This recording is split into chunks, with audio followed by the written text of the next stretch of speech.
in life is worthwhile unless you take risks. Nothing.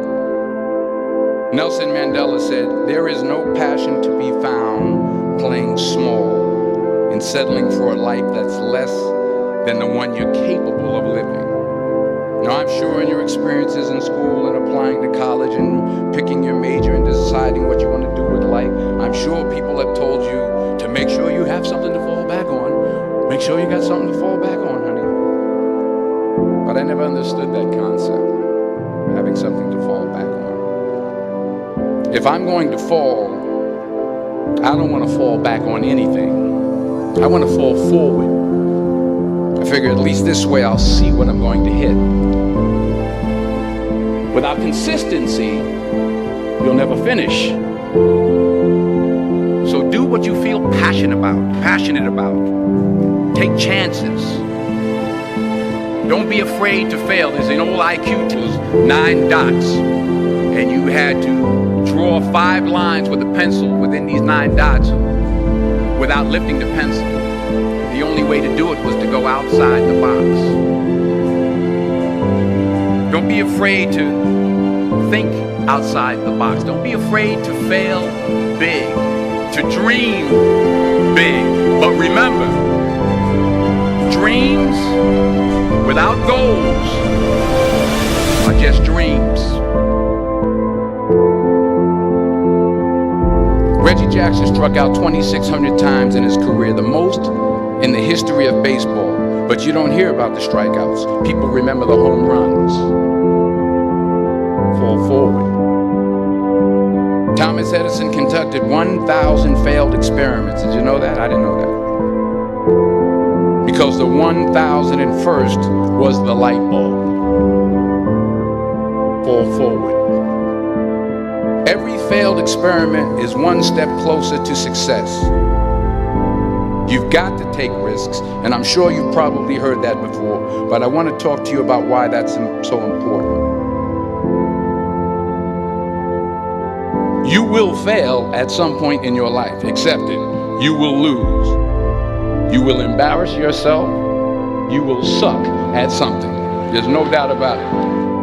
And I know that's probably not a traditional message for a graduation ceremony, but hey, I'm telling you, embrace it, because it's inevitable.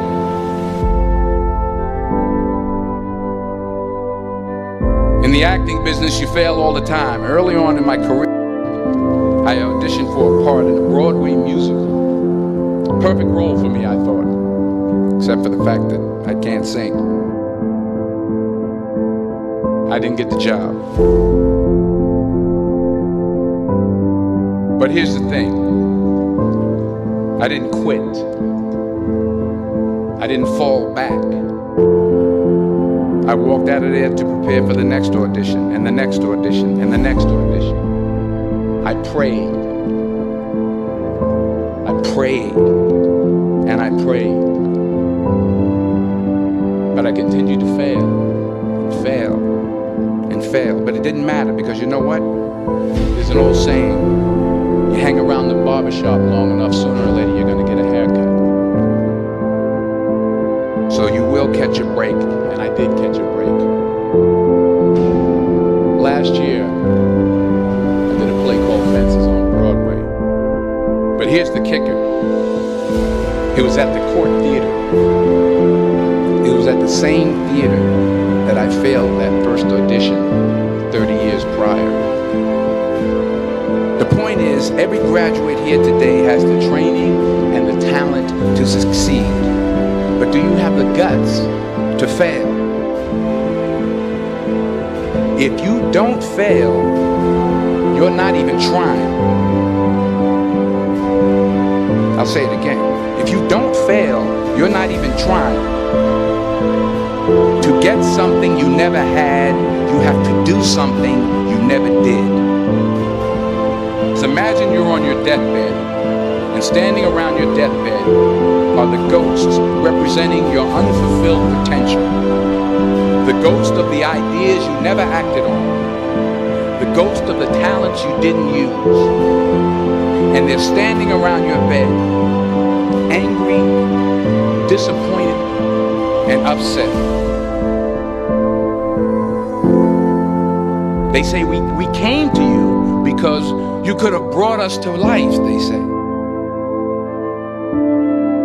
And now we have to go to the grave together. So I ask you today, how many ghosts are going to be around your bed when your time comes?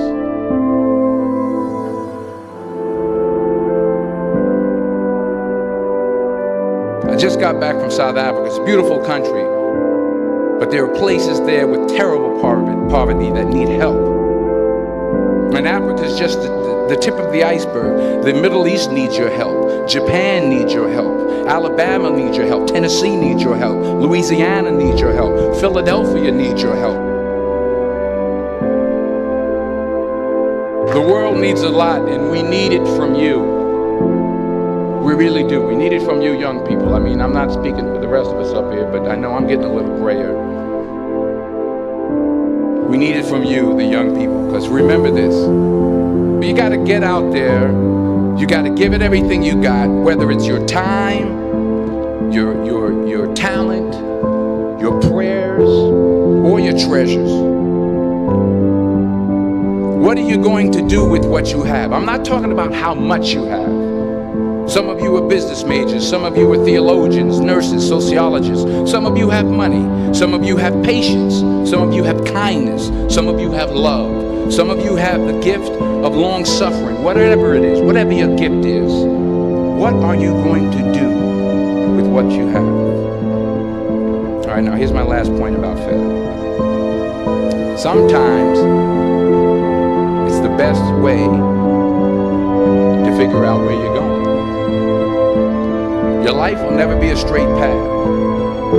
I began at Fordham University as a pre-med student. I took a course called cardiac morphogenesis. I couldn't read it, I couldn't say it, I sure couldn't pass it. So then I decided to go into pre-law, then journalism. And with no academic focus, my grades took off in their own direction. I was a 1.8 GPA. And the university very politely suggested that it might be better to take some time off. I was 20 years old. I was at my lowest point. And then one day, and I remember the exact day, March 27th, 1975, I was helping my mother in her beauty shop. My mother owned a beauty shop up in Mount Vernon. And there was this older woman who was considered one of the elders in the town. And I didn't know her personally, but I was looking in the mirror, and every time I looked at the mirror, I could see her behind me, and she was staring at me. She just kept looking at me. Every time I looked at her, she kept giving me these strange looks. So she finally took the dryer off her head and she said something I'll never forget. She said, "Young boy, I have a prophecy, a spiritual prophecy." She said, "You are going to travel the world and speak to millions of people." And in the years that followed, just as that woman prophesied, I have traveled the world and I have spoken to millions of people through my movies. Millions up till this day couldn't see me. Up till this day, I couldn't see while I was talking to them, and they couldn't see me. They could only see the movie. They couldn't see the real me. But I see you today, and I'm encouraged by what I see. And I'm strengthened by what I see. Because taking risk is not just about going for a job. It's also about knowing what you know and what you don't know. It's about being open to people and to ideas. So the chances you take, the people you meet, the people you love, the faith that you have, that's what's going to define you. Never be discouraged. Never hold back. Give everything you got. And when you fall throughout life, remember this.